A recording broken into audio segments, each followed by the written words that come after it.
সাম্প্রতিক সময়ের মধ্যে সবচেয়ে কঠিন শীতকাল পার করছে ইউক্রেন।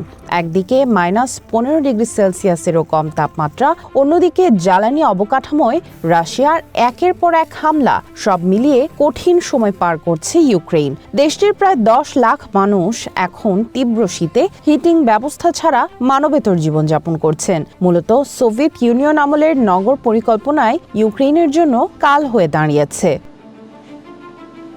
ইউক্রেনের অধিকাংশ শহর এখনও সোভিয়েত ইউনিয়ন আমলের কমিউনাল সেন্ট্রাল হিটিং বা কেন্দ্রীয় উষ্ণায়ন ব্যবস্থার উপর নির্ভরশীল। এখানে একটি বিশাল কেন্দ্রীয় প্ল্যান্টে পানি গরম করে পাইপের মাধ্যমে হাজার হাজার অ্যাপার্টমেন্টে রেডিয়েটরে পাঠানো হয়। এই কেন্দ্রীয় প্ল্যান্টগুলো আকারে বিশাল হওয়ায় রাশিয়ার জন্য এগুলোকে লক্ষ্যবস্তু করা সহজ।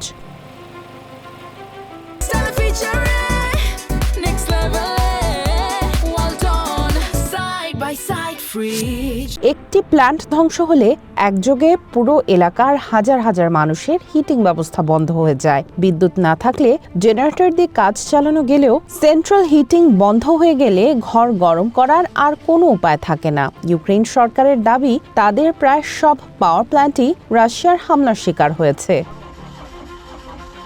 ইউক্রেনের রাজধানী কিয়েভের মেয়র জানান, গত 24 জানুয়ারির হামলায় প্রায় 6000 অ্যাপার্টমেন্ট ব্লকের হিটিং ব্যবস্থা বন্ধ হয়ে গেছে। হিটিং প্ল্যান্টগুলোতে হামলা মূলত ইউক্রেনের উপর চাপ সৃষ্টি করতে রাশিয়ার কৌশল বলে মনে করছেন বিশেষজ্ঞরা।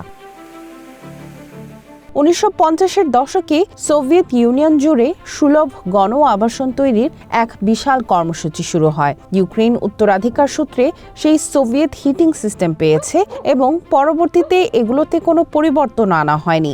এই প্ল্যান্টগুলো মিসাইল বা ড্রোন হামলার কথা মাথায় রেখে তৈরি করা হয়নি, যা যুদ্ধে ইউক্রেনের জন্য বড় দুর্বলতা হয়ে দেখা দিয়েছে। ইউক্রেন সরকার এখন এই কেন্দ্রীয় উষ্ণায়ন ব্যবস্থার উপর নির্ভরতা কমিয়ে প্রতিটি ভবনে আলাদা হিটিং ব্যবস্থা করার পরিকল্পনা করছে। তবে দশকের পর দশক ধরে গড়ে ওঠা এই সোভিয়েত কাঠামো রাতারাতি বদলে ফেলা মোটেও সহজ ও দ্রুত কোনো প্রক্রিয়া হবে না বলেই মনে করছেন সংশ্লিষ্টরা।